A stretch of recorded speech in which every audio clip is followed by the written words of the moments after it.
Imagine a room. Right in the center, there is a grown adult. Okay, setting a scene. Yeah. And they are totally surrounded by cardboard boxes. They are clutching this uh, tiny, completely useless hex key. And they're just staring down in absolute defeat. Oh, no. I know exactly where this is going. Right. Staring at what can only be described as a very expensive, highly disorganized pile of wood on the floor. The classic flat pack furniture disaster. Exactly. It was supposed to be a bookshelf. Mm. And you, the listener, you know the scenario. You've probably been there. Oh, we all have. You buy the furniture, you have this vision of a beautifully organized living room, and yet somewhere between like step 4 and step 17 of the manual, the vision just totally collapses. The holes never align with the dowels. Never. Ah. The screws trip. And the instructions, honestly, they seem to be written in some dialect of ancient hieroglyphs. It's infuriating. It really is. And this is actually a real anecdote, by the way. It comes from Mark, one of the hosts of an English learning show called The Daily Chat. Right in our source material for today. Yeah. He's describing his own catastrophic weekend DIY project.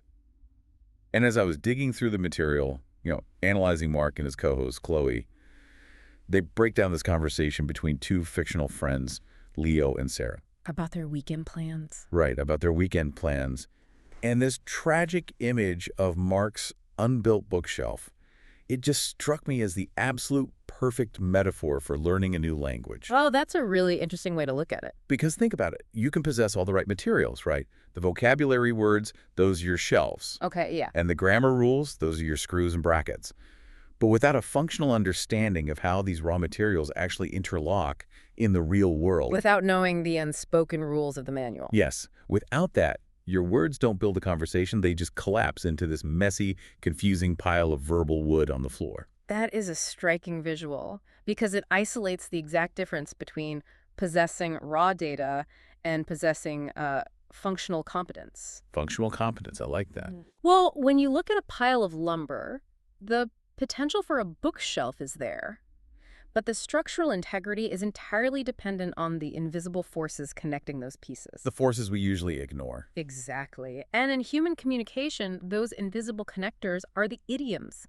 They're the colloquialisms, the subtle syntactical traps that just never seem to map neatly onto a flashcard. They never do. The manual for human interaction, especially in casual settings, is just riddled with hidden clauses. Which is so true. What we are really talking about today is structural linguistics, but it's disguised as weekend banter. Which brings us to our actual mission for this deep dive. Yeah. We are dissecting this specific transcript from the Daily Chat. The Leo and Sarah dialogue. Right. It seems like a mundane conversation. Two friends just trying to figure out their weekend plans. But we aren't just going to read a script today. No, that would be too easy. We are going to extract 4 critical, highly nuanced English expressions that emerge naturally in their chat.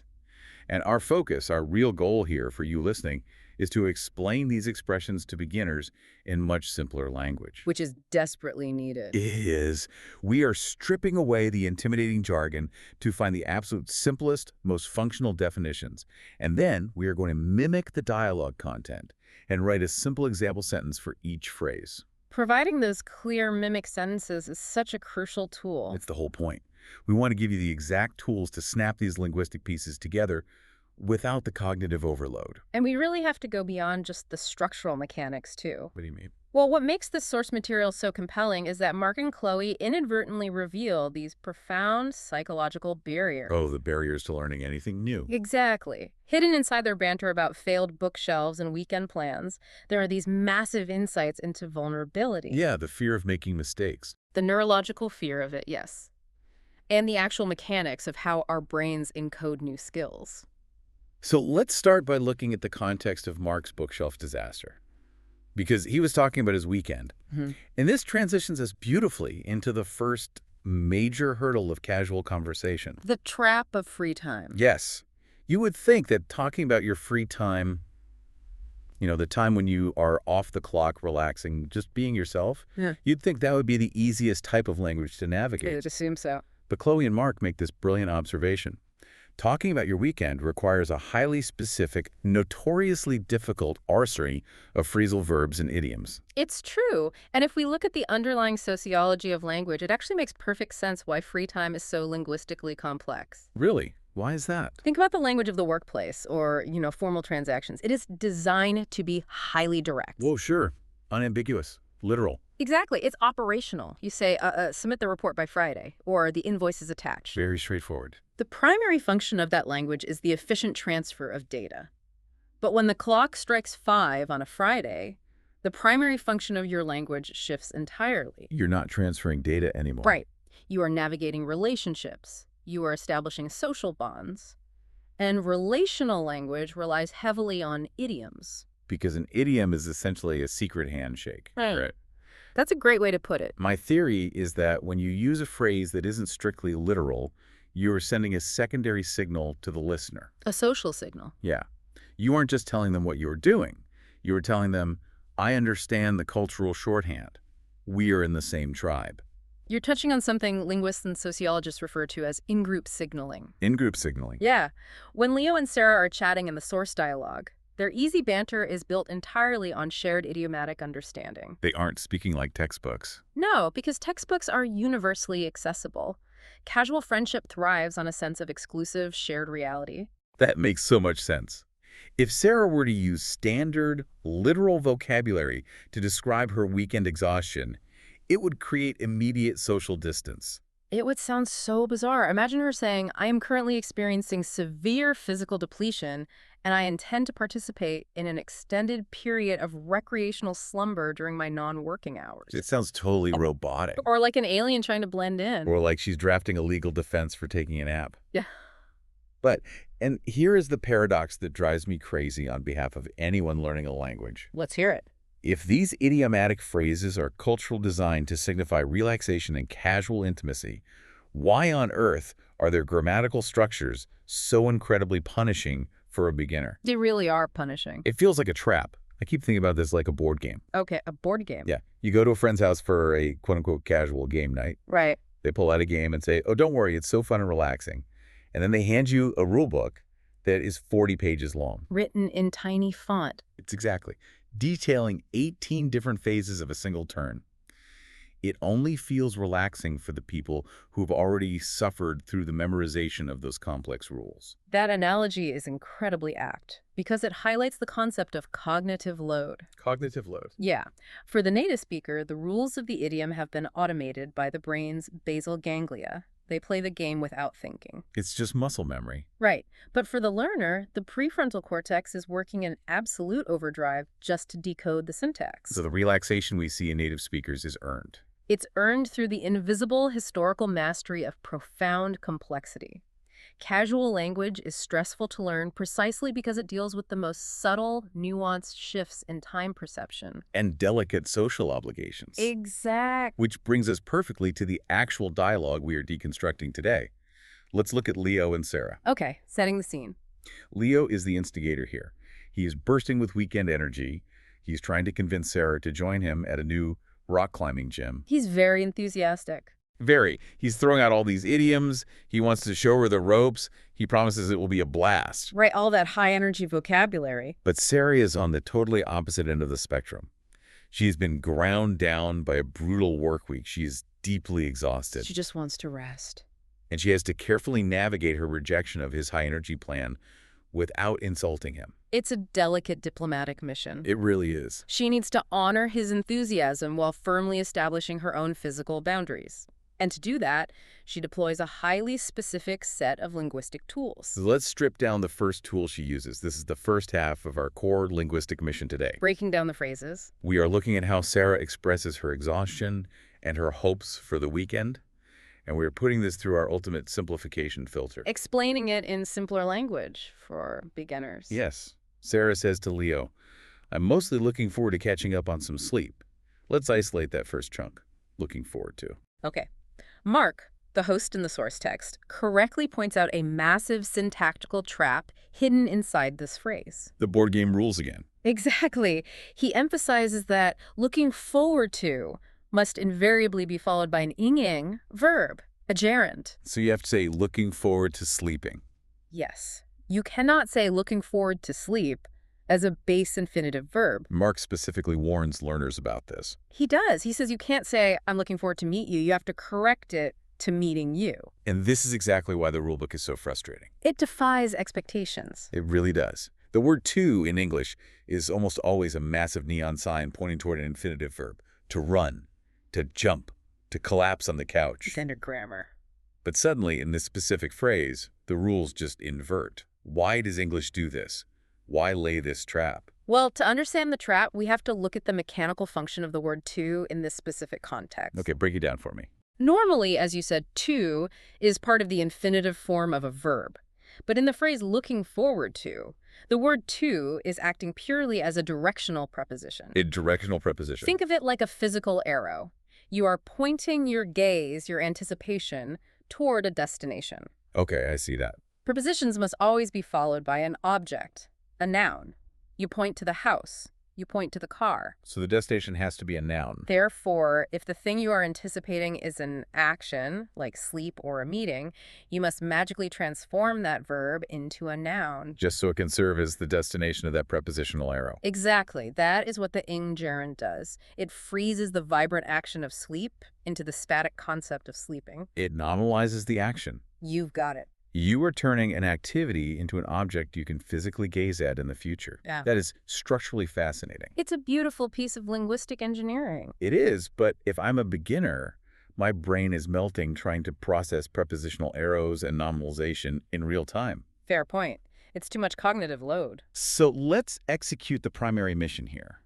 Let's strip away the grammatical architecture and look at the functional core. Simpler language. Yes. If we want to explain looking forward to someone just starting out in the absolute simplest language possible, what is the distillation?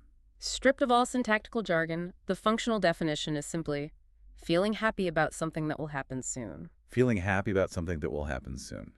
That is brilliant. It removes the stress. It totally removes the stress of the prepositional arrow. It completely centers the emotional experience of the speaker. It's entirely about mapping out future happiness. So let's build our mimic sentence. We want to capture Sarah's bone-deep exhaustion. We're using our incredibly simple, safe structure. We want to mimic the dialogue content. Exactly. If someone wants to express that Friday evening desire to just barricade the door and rest, what is the cleanest mimic sentence? The most elegant, structurally sound mimic would be, I am looking forward to resting at home. I am looking forward to resting at home. It is bulletproof. You have the phrase, you have the ing gerund resting, and you have the destination. It works perfectly. Let's immediately jump to the second half of Sarah's defense mechanism. In the exact same breath, she says she is looking forward to catching up on some sleep. Right, catch up on. Let's analyze that. The source material provides a solid foundational definition here.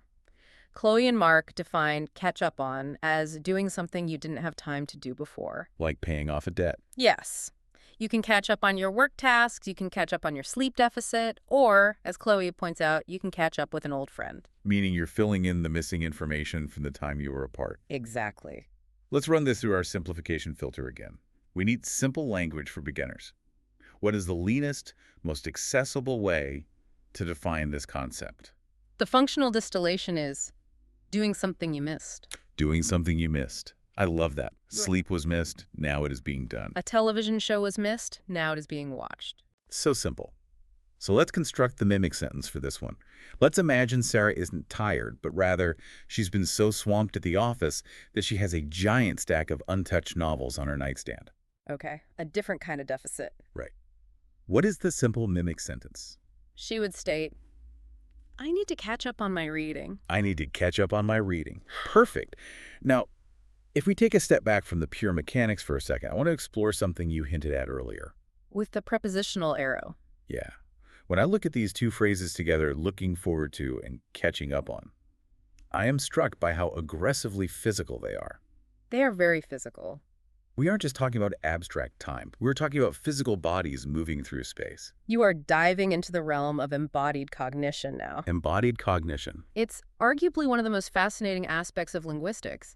The theory suggests that human beings are fundamentally incapable of understanding highly abstract concepts without mapping them onto our physical bodies. Concepts like time or love. Or morality, yes.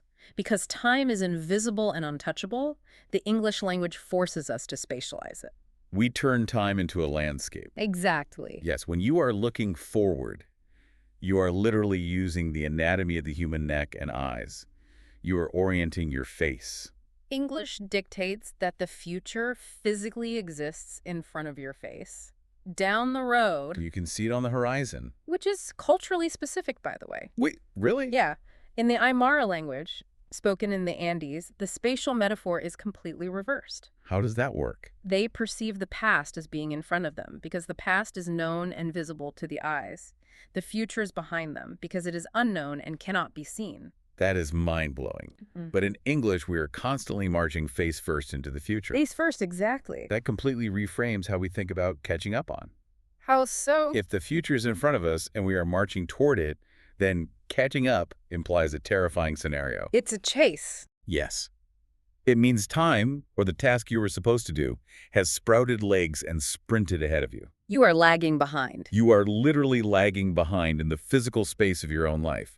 You are out of breath, running from behind, trying to physically grab the shirt collar of your own sleep schedule to yank it back to your current position. It is a highly stressful physical metaphor when you really unpack it. It is. You are attempting to synchronize your current physical coordinates with a moving target. So when Sarah says she needs to catch up on sleep, she isn't just expressing fatigue.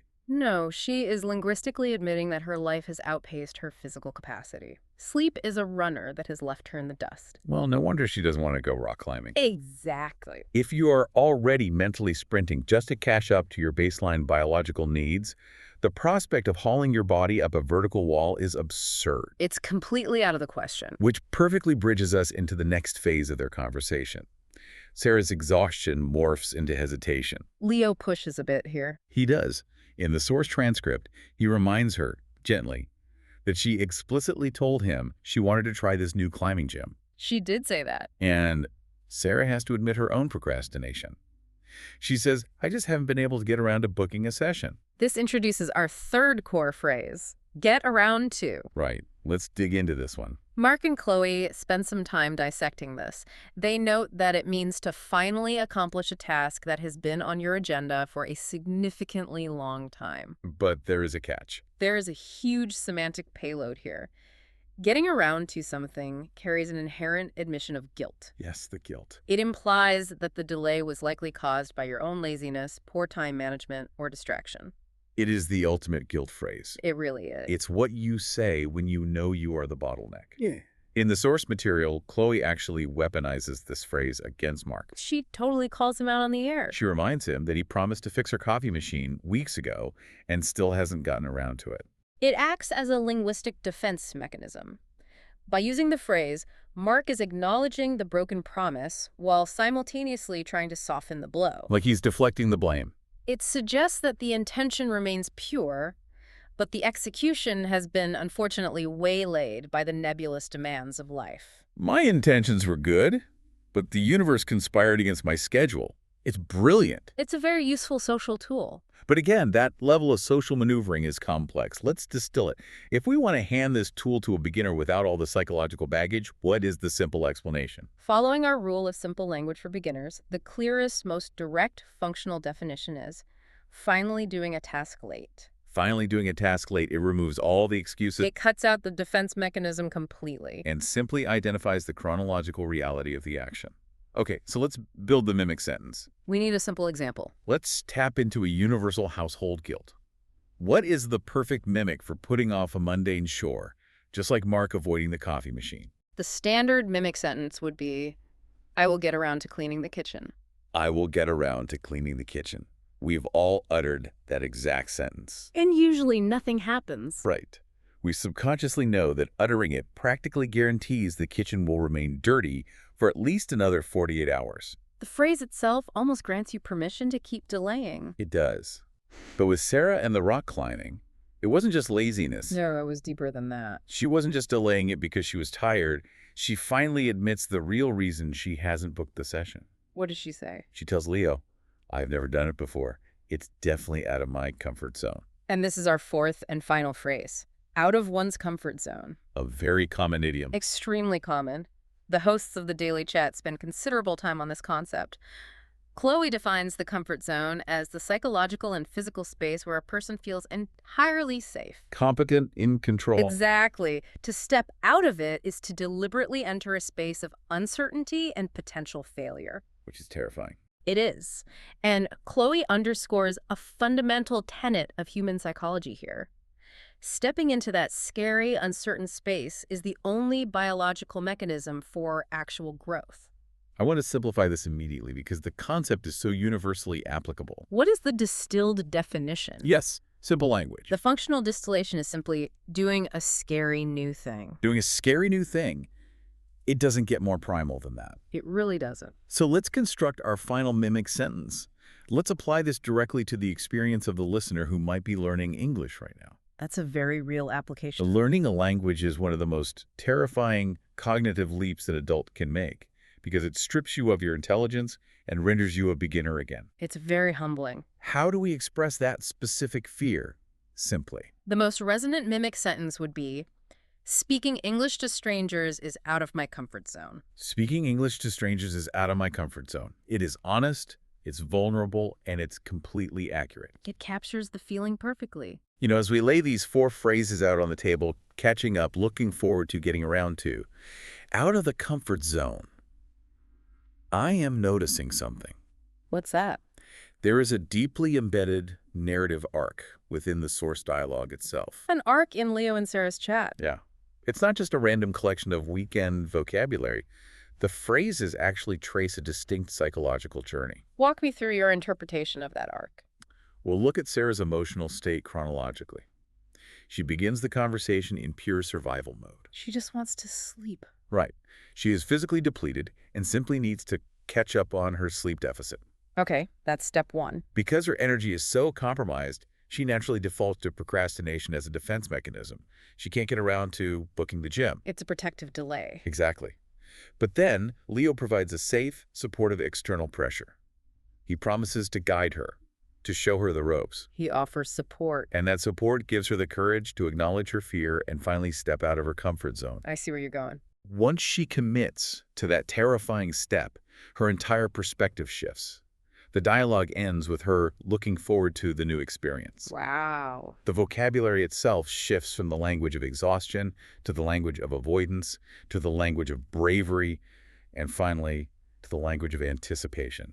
That is a remarkable textual analysis. It highlights how casual conversation functions as a dynamic emotional negotiation. It's a negotiation. Sarah isn't just organizing her calendar. She is actively negotiating her internal boundaries, calculating her physiological capacity for risk. And ultimately allowing a trusted friend to pull her toward growth. The idioms are just the vehicle for that psychological transit. Which opens the door to the most fundamentally human part of this entire deep dive. Or so. How do we actually conquer that fear of growth? Oh, the salsa story. Yes. The hosts of the source material, Mark and Chloe, they don't just leave this as a theoretical exercise. They actually use their own embarrassing real-life experiences to prove a point. Stepping out of the comfort zone is a brutal, universal struggle. Mark shares an anecdote that is highly revealing, both personally and pedagogically. In response to Sarah's fear of rock climbing, Mark confesses that he deliberately stepped out of his own comfort zone recently. By signing up for a salsa dancing class. Which is quite a leap. I am still reeling from this visual. The man who was just defeated by a pile of IKEA wood on his living room floor decided to subject himself to the intricate footwork of Latin dance. His co-host Chloe is equally incredulous. I bet. And Mark is brutally honest about the experience. He admits that during the very first class, he was experiencing such an intense spike of anxiety and nervous energy Great for it. that he lost control of his body and literally kicked the instructor's shoe completely off their foot. It is the ultimate nightmare scenario. That's mortifying. Your amygdala is screaming. You are surrounded by people who know what they are doing. You are acutely aware of your own physical incompetence. And you end up practically assaulting the teacher with your foot. He tries to blame it on his socks, right? Yeah. He attempts to mitigate the humiliation by blaming his choice of footwear, specifically noting that he was wearing slippery socks. Slippery socks. But the crucial pedagogical takeaway from this story isn't the failure itself. No, it is the resilience that followed. Right. Despite committing a highly public, mortifying physical error, Mark returned to the next class. He endured the discomfort of incompetence. And as a result, he tells Chloe that he now genuinely enjoys salsa. He even uses the classes as a venue to catch up with the new friends he has made. If we cross-reference Mark's salsa disaster with Sarah's hesitation in the dialogue, a massive unifying theme emerges. What's the connection? Well, Sarah says she will go rock climbing, but she forces Leo to swear that he will not laugh at her if she gets physically stuck halfway up the wall. Right. What connects Mark's flying sock and Sarah's fear of getting stuck? It's the terror of public incompetence. The terror of public incompetence, the fear of looking foolish. Exactly. From an evolutionary perspective, human beings are tribal creatures. To look foolish, to demonstrate incompetence in front of the group, triggers a primal fear of social rejection. Or ostracization. That fear is the primary barrier to the acquisition of any new skill. So, whether you are stumbling over English grammar in a busy coffee shop, Or clinging frozen to a fiberglass rock wall. or kicking a dance instructor, you are publicly broadcasting your flaws. And growth absolutely requires you to short-circuit that evolutionary fear. You must cultivate a willingness to be imperfect. You have to embrace the slippery socks. Embrace the slippery socks. I love that. And this connects so beautifully, almost poetically, to the specific study technique that Mark introduces later in the transcript. Shadowing. Yes, he shifts from storyteller to teacher, and he introduces this linguistic practice called shadowing, He instructs the listeners to replay the audio of Leo and Sarah's conversation. and to literally repeat the words exactly as they say them. Shadowing is a tremendously powerful, highly researched linguistic tool. It moves learning from the passive visual cortex, like reading a transcript, into the active motor cortex. So it's a physical practice. It is an exercise in acoustic mimicry. The goal is not just to say the right words, but to mirror the precise intonation, the rhythm, the cadence. And the emotional stress of the native speaker. Yes. And if you look at the underlying mechanics of shadowing, the analogy to Mark's salsa class is perfect. Because it's muscle memory. Right.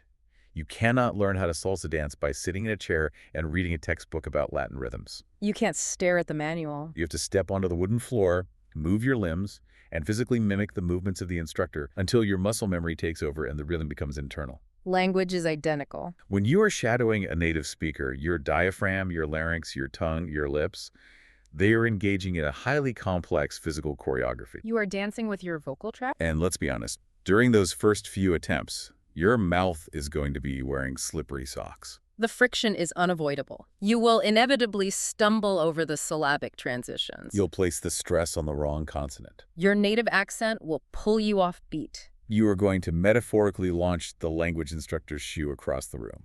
You will, but that awkward, embarrassing physical practice is the only known mechanism for building the neural pathways required for fluency. You are training the motor neurons. You must endure the clumsy mechanical imitation in order to eventually achieve the unconscious grace of a native speaker. The competence is forged in the fire of the incompetence. Beautifully said. Okay, so shadowing takes care of the physical choreography of speaking. We are training the mouth muscles.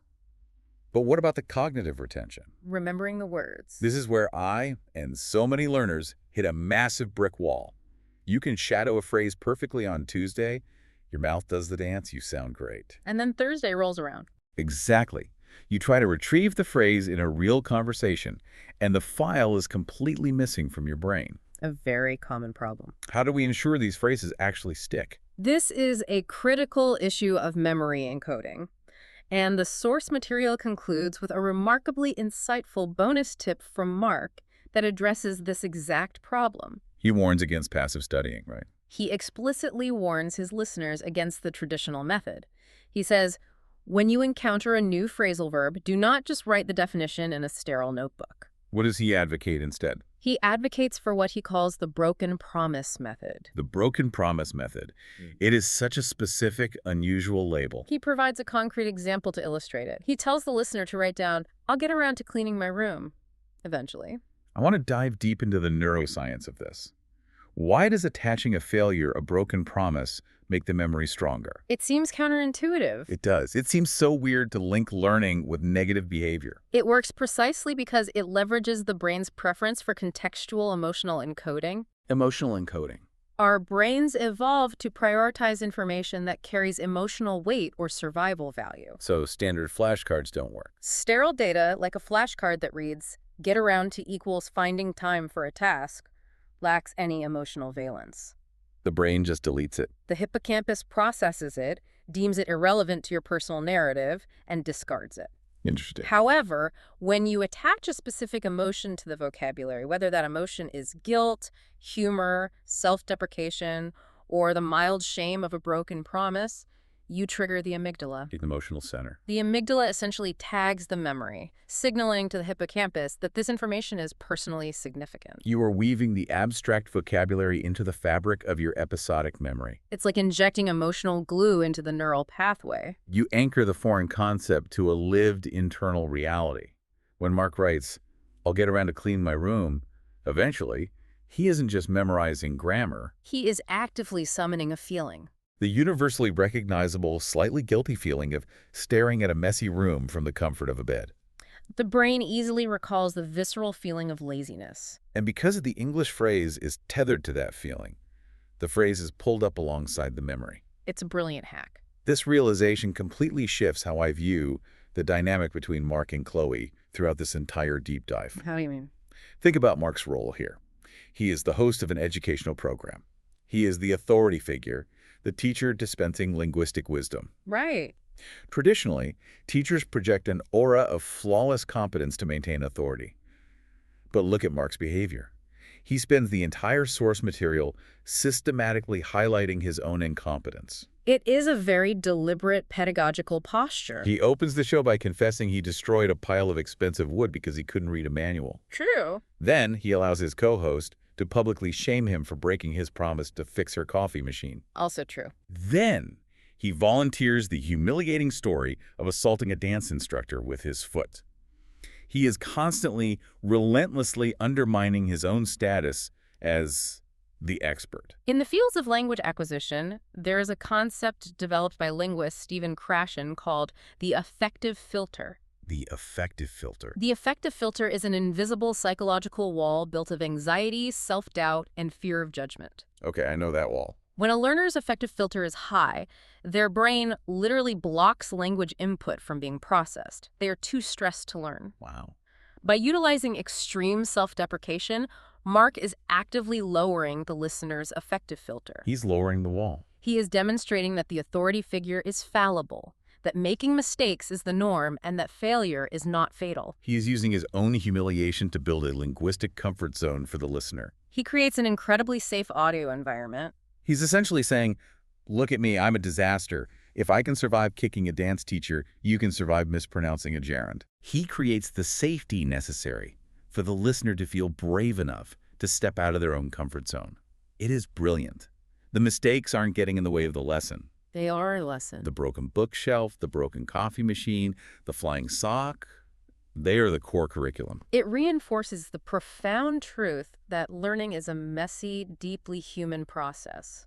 It is never a clinical, sterile transfer of data from an expert to a novice. It is a shared navigation of incompetence. That's a great summary. As we start to pull the threads of this deep dive together, I want to briefly retrace the incredible journey we've mapped out today. We covered a lot of ground. We started staring at an incomprehensible pile of wood, realizing that without the hidden rules of connection, vocabulary is useless. From there, we extracted 4 vital mechanisms of casual conversation. And we distilled them.